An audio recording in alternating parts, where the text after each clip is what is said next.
and development. In this, we have already studied about the definition of growth, the phases of growth, the parameters of growth, and then the growth curve, growth rate, which deals with the arithmetic growth and geometric growth. Now, growth is a physiological process which is permanent, irreversible change accompanied with increase in the dry weight of the organism. That is the definition of growth. And there are primary growth and secondary growth. Primary growth is the increase in the length of the stem. Secondary growth is increase in the girth of the stem, that is the thickness of the stem.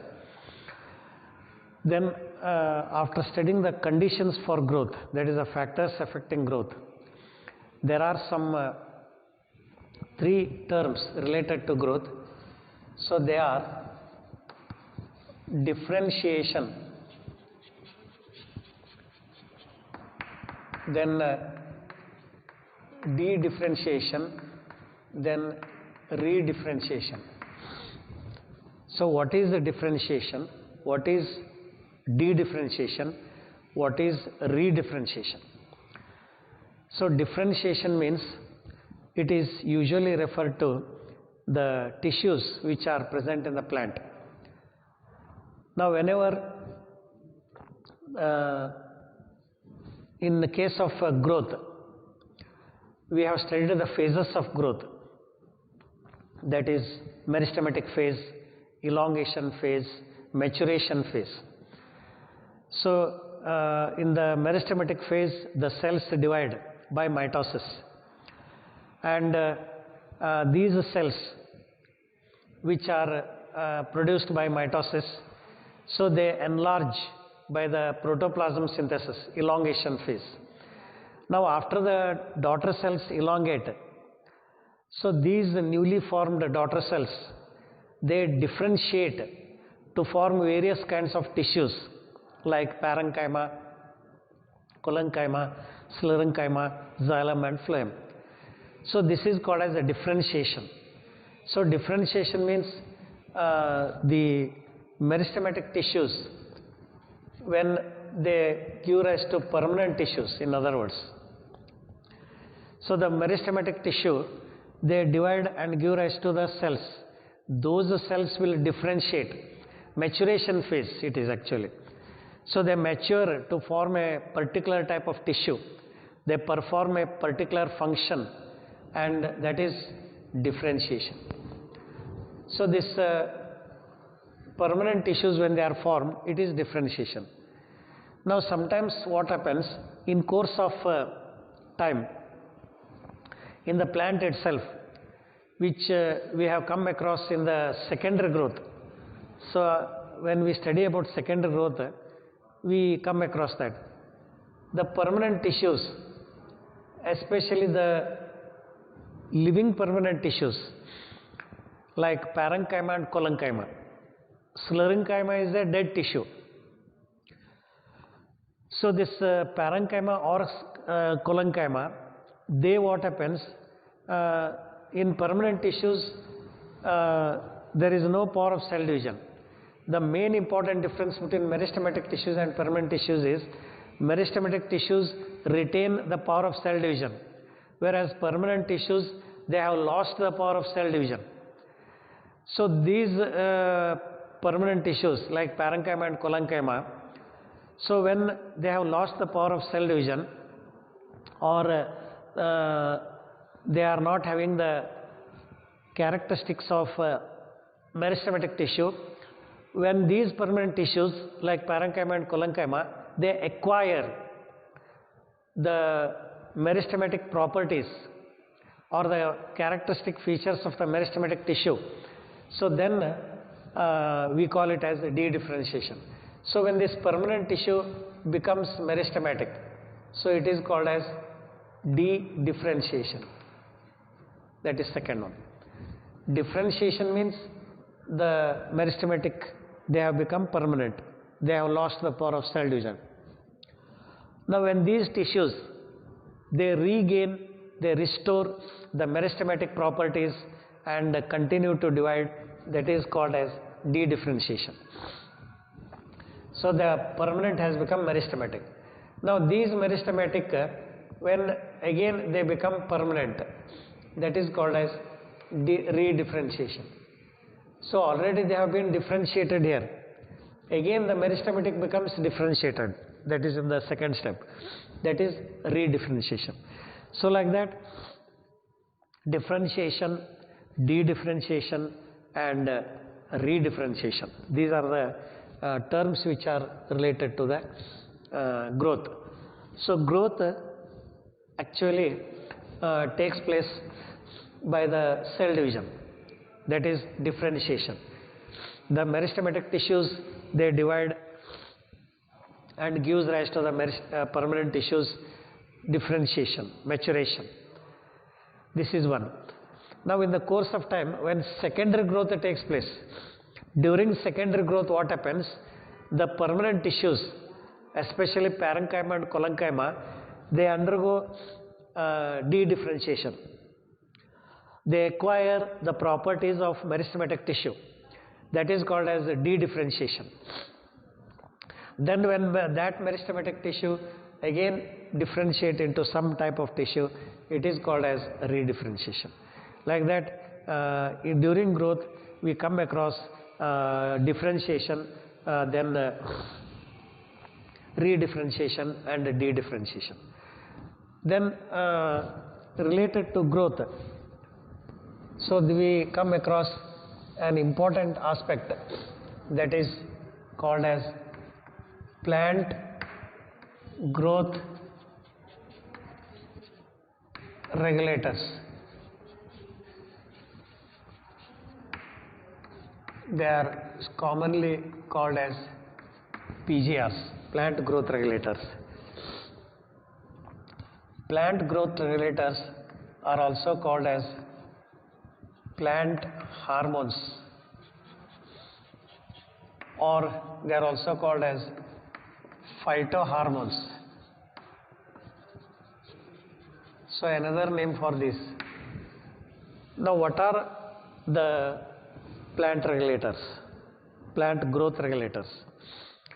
So plant growth regulators are chemical substances which regulate growth, or in other words, they influence on the growth process. They are called as plant growth regulators. So very simple meaning of this. So plant growth regulators are chemical substances which influence on the growth process. So these, in other words, they regulate growth. They are also called as plant hormones or phytohormones. Now when we say that they influence growth, this influence or this regulation on the growth process may be beneficial or may be harmful. So that influence on the plant growth may have some benefit, or it may certainly harm, or there may be some retardation on the growth process. So like that, on the basis of whether they are benefit or whether they are not benefit, that means harmful. So that is there are two types. So this those which benefit the plant, they help on the growth of the plant. So they are called as growth promoters. So growth promoters are one which promote growth.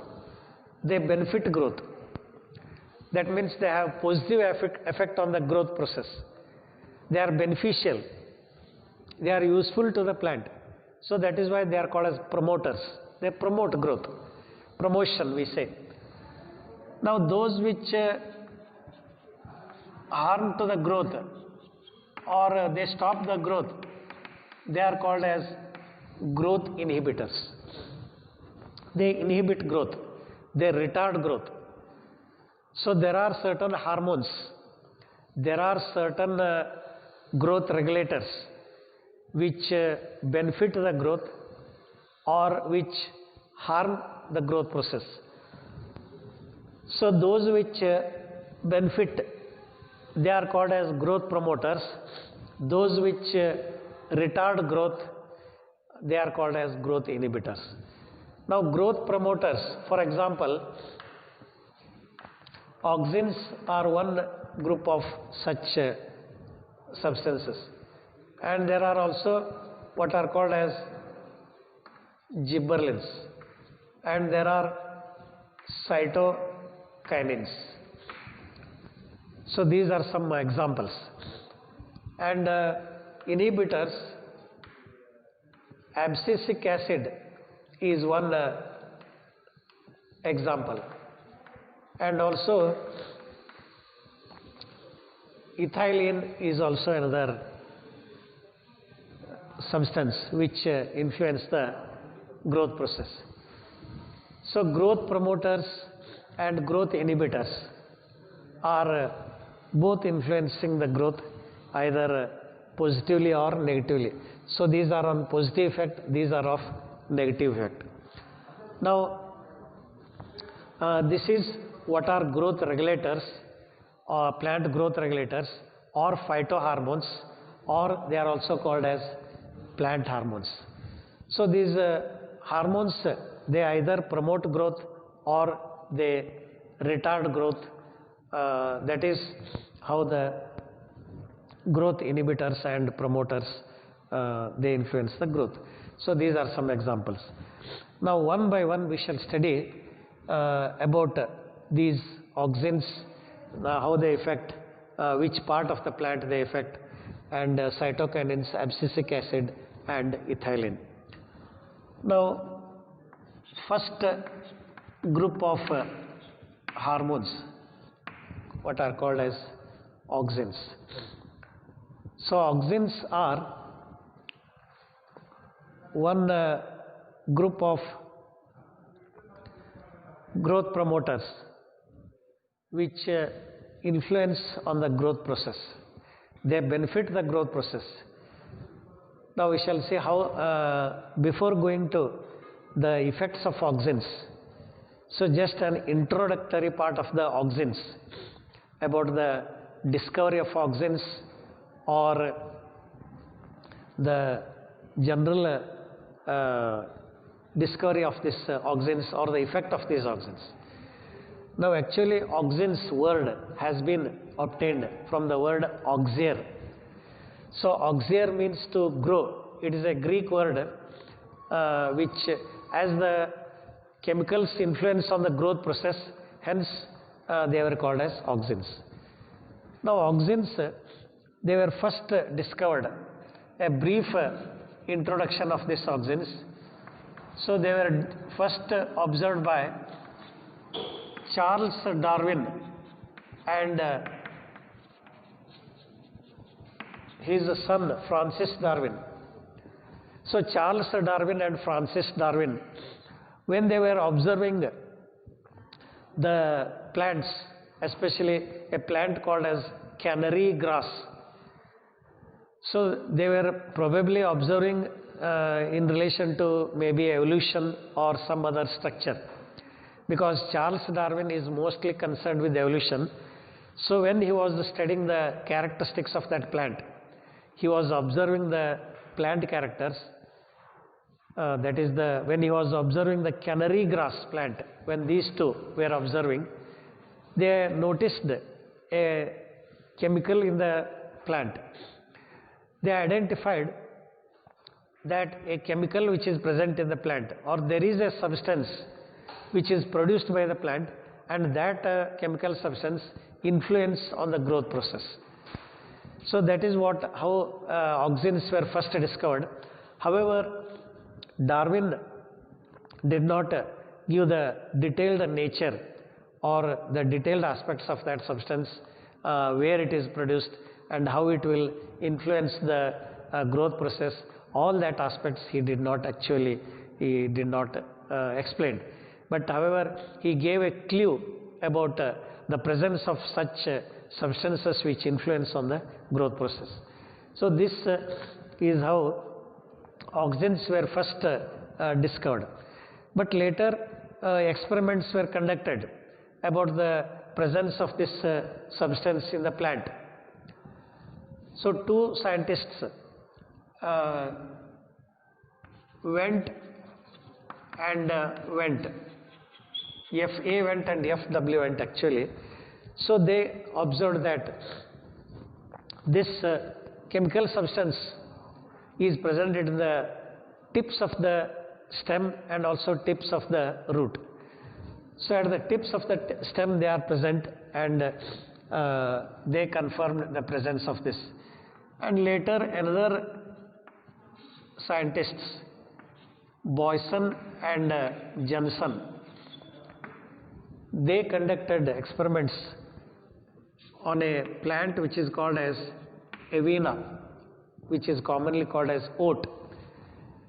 So the experiments which were conducted on this, they were popularly known as Avena curvature test. That plant which they selected was Avena plant, and in this they conducted certain experiments in related to the auxins by the confirmation of the auxins, and those experiments were came to be known as Avena curvature test. So this what they did is they took the coleoptiles of these Avena plants, that is the newly germinated seedlings of this plant were selected. So this newly germinated seedlings which had coleoptiles, and this is the coleorhiza. So this coleoptile, this is the coleoptile. So the coleoptiles were selected for this experiment, and when these young seedlings were placed in dark and provided with light, unilateral light, means from one direction, there was bending of the stem towards the light. By this they confirmed that the bending of the stem towards the light is because of some substances present and produced at the stem tips. That is what actually Boyson and Jensen identified. Then later what they did is they removed the coleoptile tips.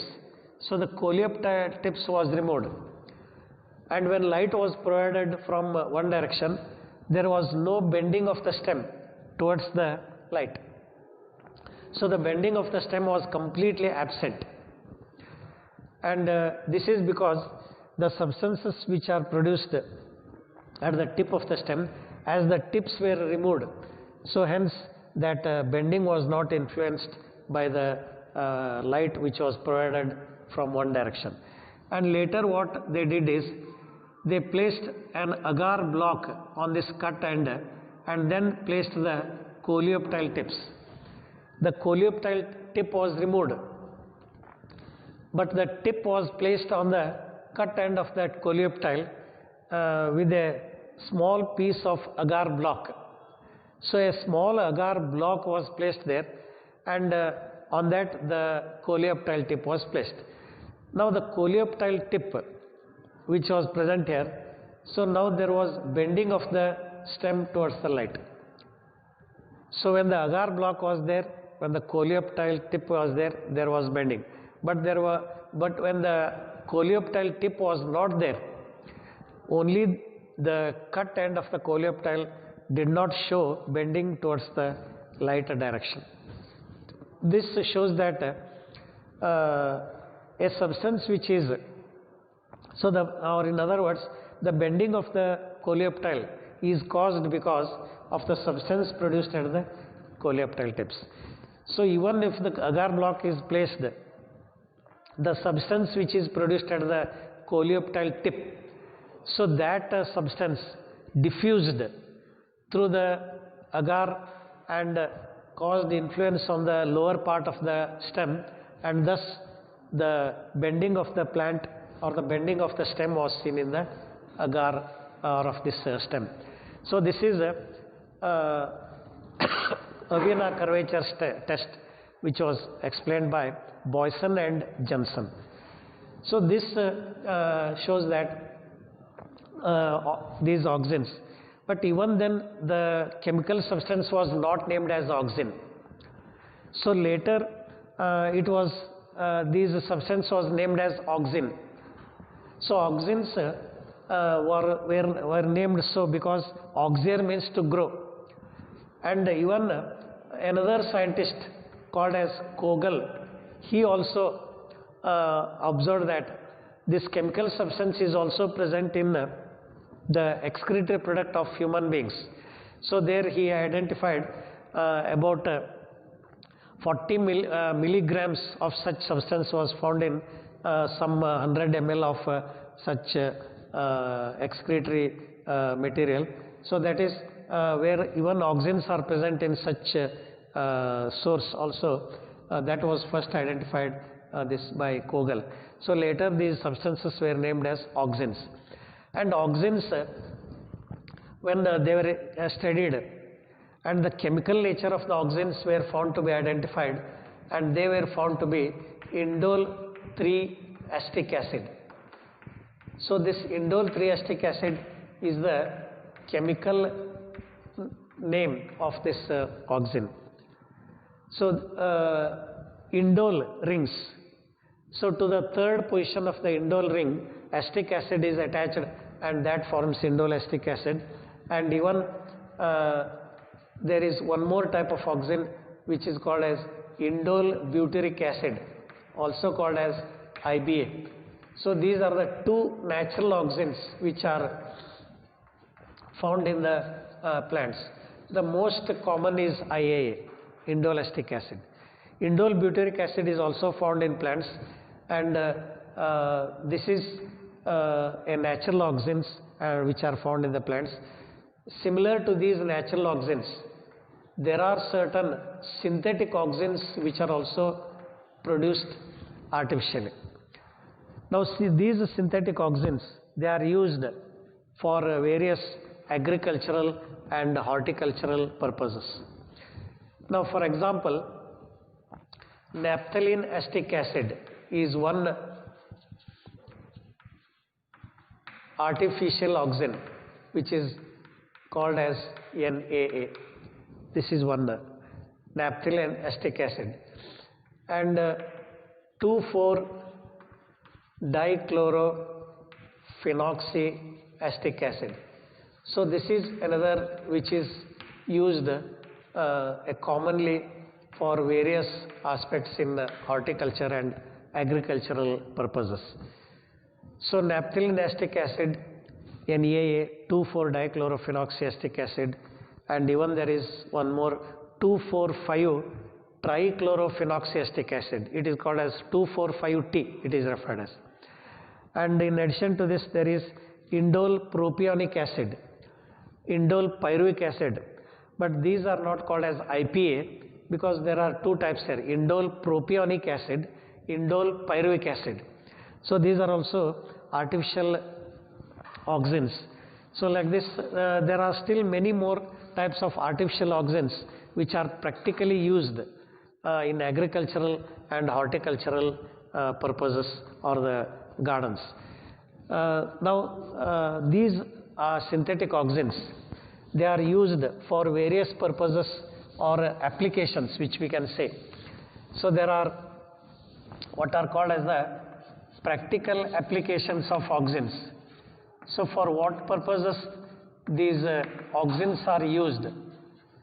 So practical applications are also called as the physiological effects of auxins. So what are the practical applications or what are the physical effects, physiological effects is one and the same. Now especially the synthetic auxins are used for these purposes. Now natural auxins are present in the plant, but the extraction of these auxins is somewhat found to be costlier and again used for the various purposes. So we can also use natural auxins for other purposes. But the removal or the extraction of these auxins or these chemicals from the plants requires a certain steps there, certain process, and that is why as a substitute to these natural auxins, these synthetic auxins, artificially prepared auxins are there, and they are used for various purposes in the agriculture. So one thing is, in the root initiation, these practical applications are used, and also it is used in the apical dominance, and it is used in the what is called as parthenocarpy. So like that, prevention of abscission layer. These are some uses of auxins which are used for various purposes, and also they induce flowering in certain plants. So root initiation, one by one, what is this, how they are used, just in brief, how the auxins like NAA, then this other auxins are used. Then even this is used in the as a weedicide. Now in the most cases, NAA is commonly used for the practical applications. Now root initiation, to initiate roots, to produce roots, this is the meaning, to induce roots in a plant. Now naturally roots are produced by themselves. There is no question of producing roots artificially in that. So when a seed is placed in a soil, naturally it will germinate and produce its own roots. So that is natural. But artificially we can produce roots in stem cuttings, especially. Just by cutting a mature stem and place in the soil, it will not induce roots. But it is true for some plants. For example, in case of hibiscus, in case of rose, or in case of jasmine and all that. So in these plants, we can place or we can induce roots just by taking a stem cutting of hibiscus or stem cutting of rose and place in the soil and provide proper water and all that. So the stem automatically will produce roots and grow into an independent plant by initiation of buds, branches and all that. That is a natural root initiation. But in other plants which we want to produce roots, we can make that stem to produce roots by the help of these auxins. Now take for example a mango or a tamarind or any tree plant or like that. So if you cut a mango stem or a neem, Bevingida, or a tamarind and place in the soil, it will not produce roots. So if we want to grow a new plant, we have to grow it by the help of seed, isn't it? But instead of that, by making the stem to produce roots, we can make it with the help of auxins. Just we have to take a solution with the known auxin concentration. So a solution containing of a particular concentration of auxin, especially NAA. Now this auxin concentration which is taken, in this the stem cuttings are placed. Suppose if you take this in a beaker and place the stem cuttings in this for some hours, for some period, these will absorb the auxin content from the solution, and then what happens, they start producing roots from this ends. So when these stem cuttings they start producing roots, so we can take that stem cutting and place in the soil, and later what happens, these stem cuttings will produce buds and they will produce the branches. So that means we can make the stem cutting to initiate roots and thus we can grow them into a new plant. This is the use of auxins. And then apical dominance. Apical means top, apex. Dominant means which is having more influence. So this apical dominant means what? For example, if you take a common plant, any plant like this, suppose this is the plant, this is the apical bud and here there are the axillary buds, lateral buds. So this is the apical bud. Now naturally you might have experienced whenever you remove the apical bud in a plant. So imagine that a plant is growing straight, almost there are no branches. So when it is growing in its height, you remove the apical bud of this plant. So when you remove the apical bud of this plant, automatically the lateral buds will sprout into branches. So this is because the presence of apical bud will not allow the growth of the lateral buds. In other words, the apical bud will inhibit the growth of the lateral buds. So this is all because of the auxins. So auxins which are present at the tip of the stem, they diffuse in the plant and they suppress the growth of the lateral buds. They do not allow the growth of the lateral buds into branches. So when you remove the apical bud, you are not supplying, or the supply of the auxin is broken down. It is cut off, in other words. So the supply of the auxin is cut off to the lateral buds. So there is no supply of the auxins to the lateral buds, in other words.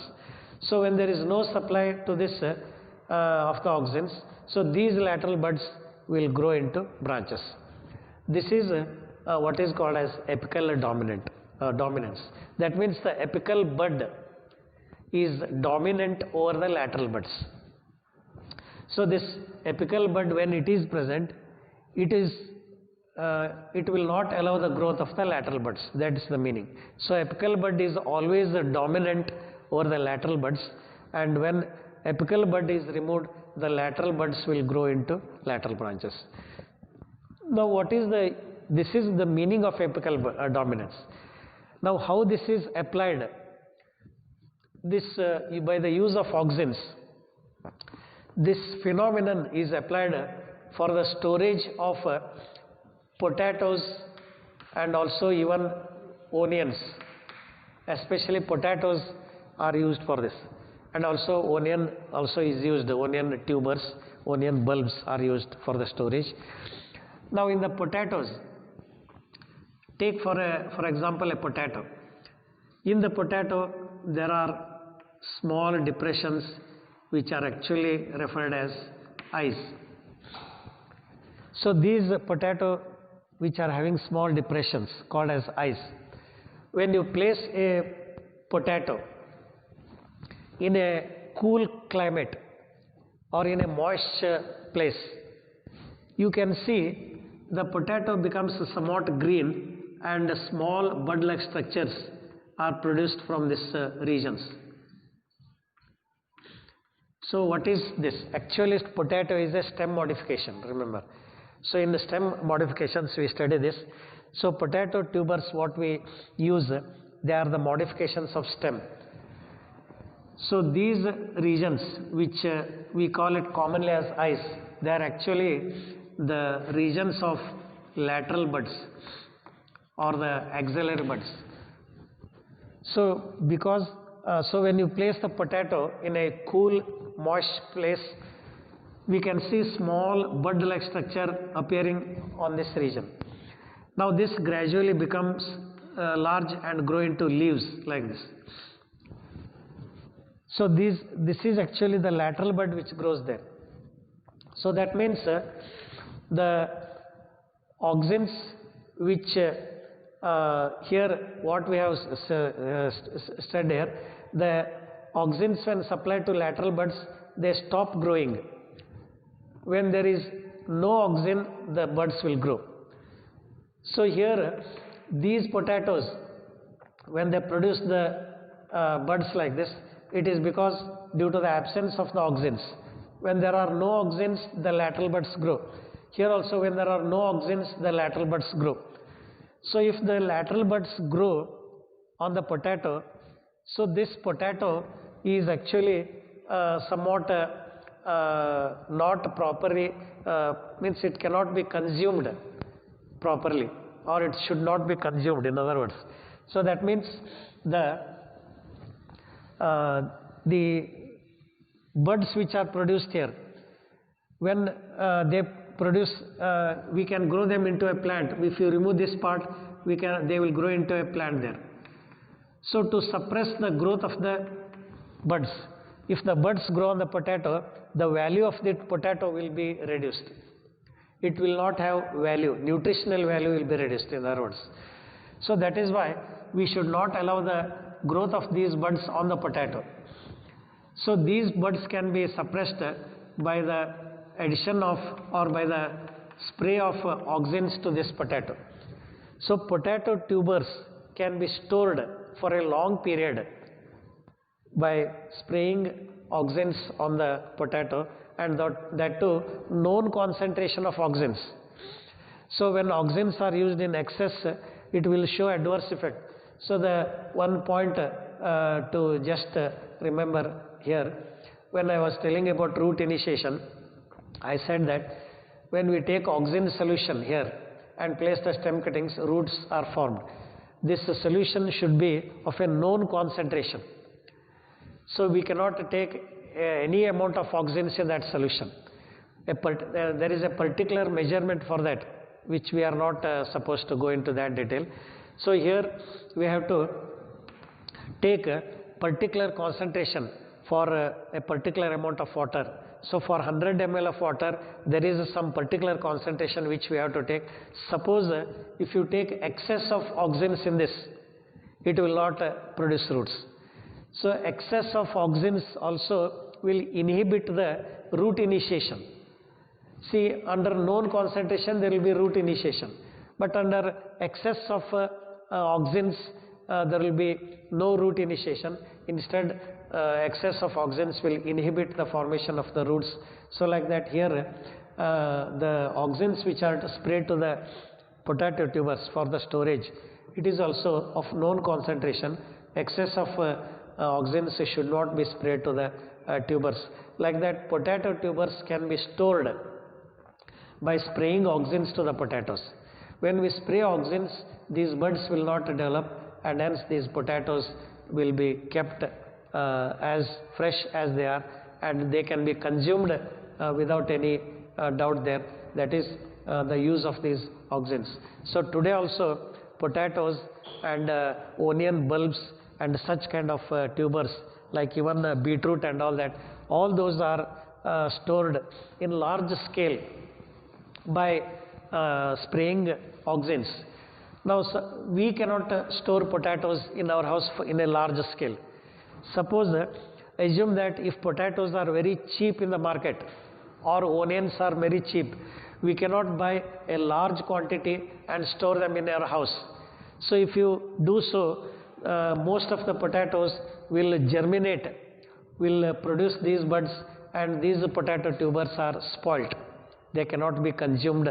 They are of less nutritive value, and that is why these potatoes are sprayed with the NAA. So even we also cannot spray NAA, because these auxins, which are synthetic auxins, they are somewhat costly, and only when we do this in a large scale, so it will work out. That means it will become applicable, because in our house we store only little amount of these quantity. So this is what is called as apical dominance.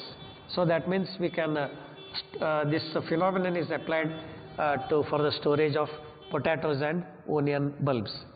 Then parthenocarpy. Parthenocarpy means it is the production of seedless fruits. Production of seedless fruits is called as parthenocarpy. Now, what is the advantage of seedless fruits? That is question here. Fruits with the seeds and fruit without seeds, difference. So in case of grapes, we know that there are seeded grapes, there are seedless grapes. Seeded grapes, they are somewhat not comfortable for eating. So when we eat seeded grapes, we have to remove the seeds in our mouth and then we have to throw them.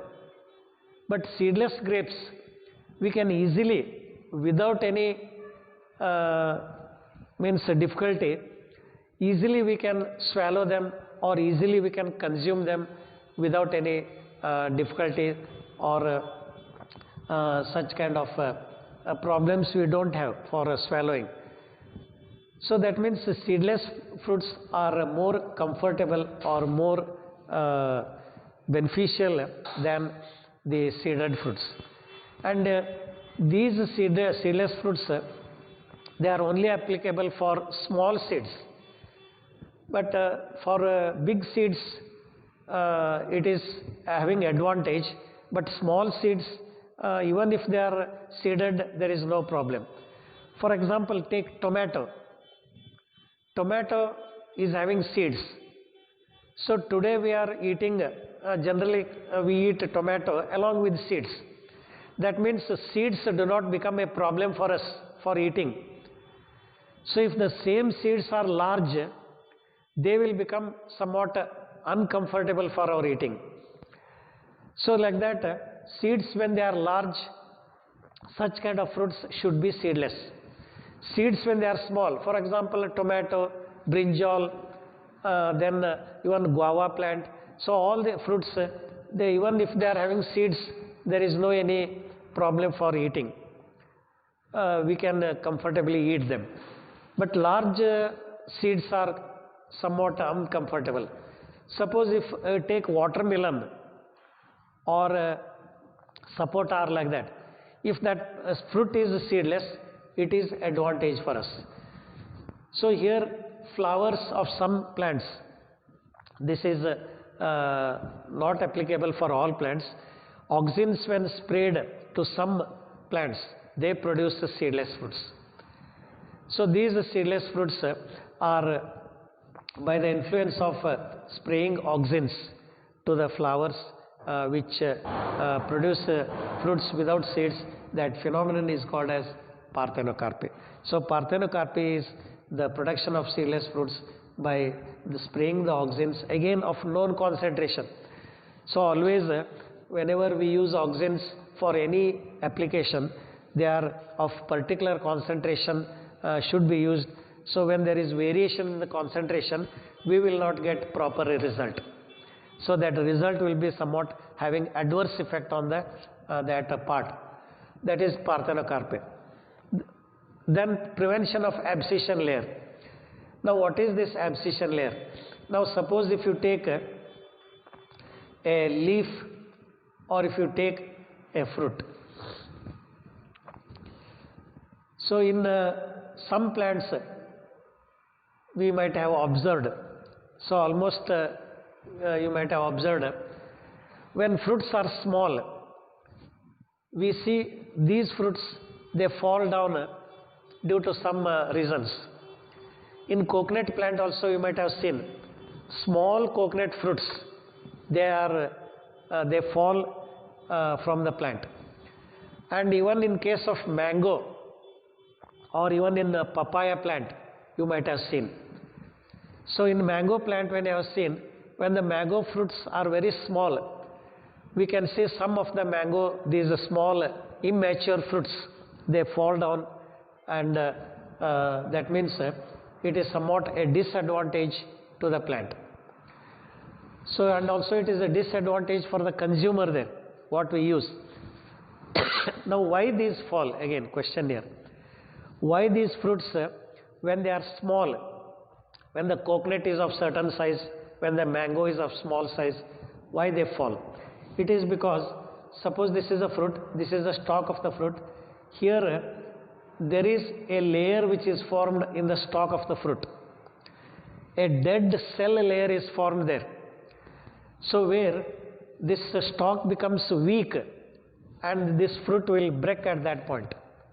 So when this becomes weak, it will break at that region and the fruit will fall at a immature stage, premature stage we can say. So this is called as abscission layer. Abscission layer is a layer of dead cells where the stalk of the fruit becomes weak and it will break at that point. So the fruit will fall at premature stage. So this fruit when it falls, it is useless. So when a coconut is of small size, if it falls, no use.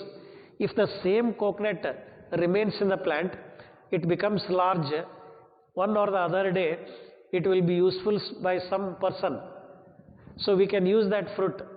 Even a mango which is of small size, if it falls down, it will be no use. If the same mango remains in that plant, it will grow large and it will be useful. We can use that, we can consume that, isn't it? So that is why this abscission layer can be prevented by spraying auxins again. So if the fruit falling, if the premature fruit fall takes place, if leaves fall, it will not affect us. So that means we are not using the leaves. Suppose if the leaves fall, we think that again new leaves will grow and the plant will get more leaves. But fruits, they will be, once they are formed, again we have to wait for the next flowering season, isn't it? So that is why especially the formation of abscission layer in the fruits, premature fruits, it will result in the premature fall, and thus we can prevent the formation of this abscission layer by spraying known concentration of auxins to these plants. And again we can also induce flowering in the plants. So flowering can be induced by the spraying of auxins. Then also this flowering can be done only in certain plants, not all, and that is induce the flowering or production of flowers. Then one more use of this before going to this. So in case of fencing, this apical dominance is used especially. So when certain plants are grown in the fence region or at the border, we can grow them, made them to grow many branches by this apical dominance. We can go on removing the apical bud and make the plant to grow, produce more branches, so that the plant will grow into a bush like, or it will spread and it will almost block that area and it will become a proper fencing to that region. That is also in case of fencing, or which are also called as the hedge plants. They are called as plants which are grown in the fence, they are called as the hedge plants. That is the hedge plants there. And lastly, the plants which are used as weedicide, especially 2,4-D is used as a weedicide for this. See, almost in all applications NAE is very common, naphthalene acetic acid, but particularly 2,4-D and 2,4,5-T is used as a weedicide.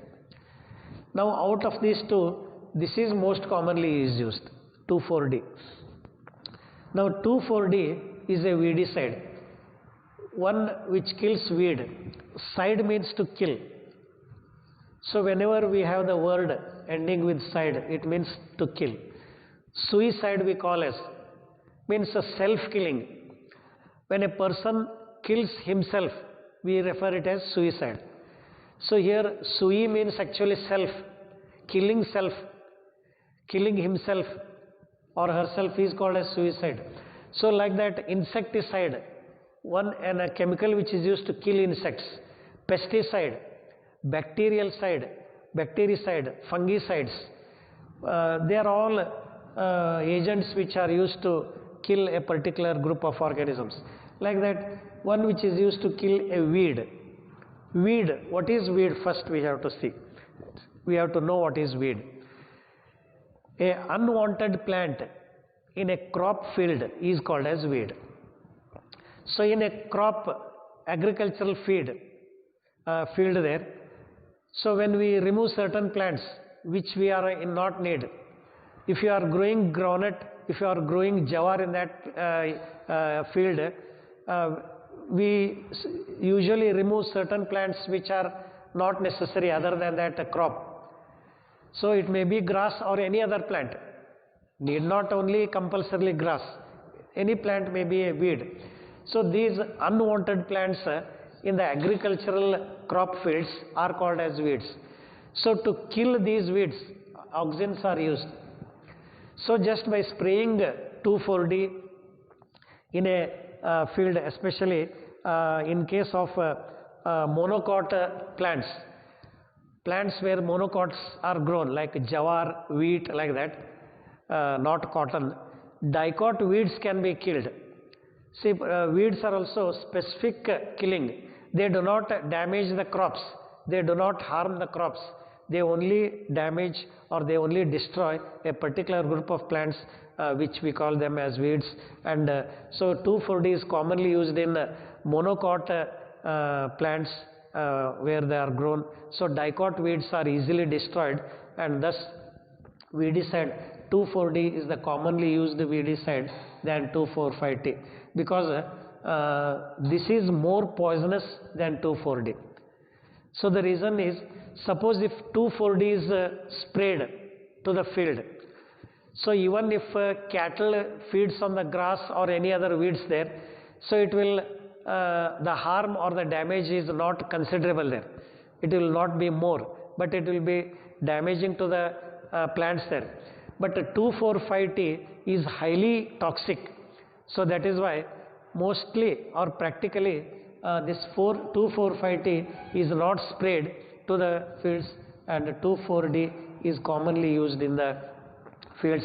So these are the practical applications of auxins or physiological effects of auxins, which is usually asked for 5 marks questions. So explain the practical applications of auxins or explain the physiological effects of auxins. So any of these 5 if you mention with the 1 sentence each, it is more than sufficient. So name the natural auxins, short questions. Name the synthetic auxins. These are also asked. So the synthetic auxins, naphthalenic acid, 2,4-D are the most commonly synthetic auxins. So these are the practical applications of auxins. So in the next part we shall study about the gibberellins.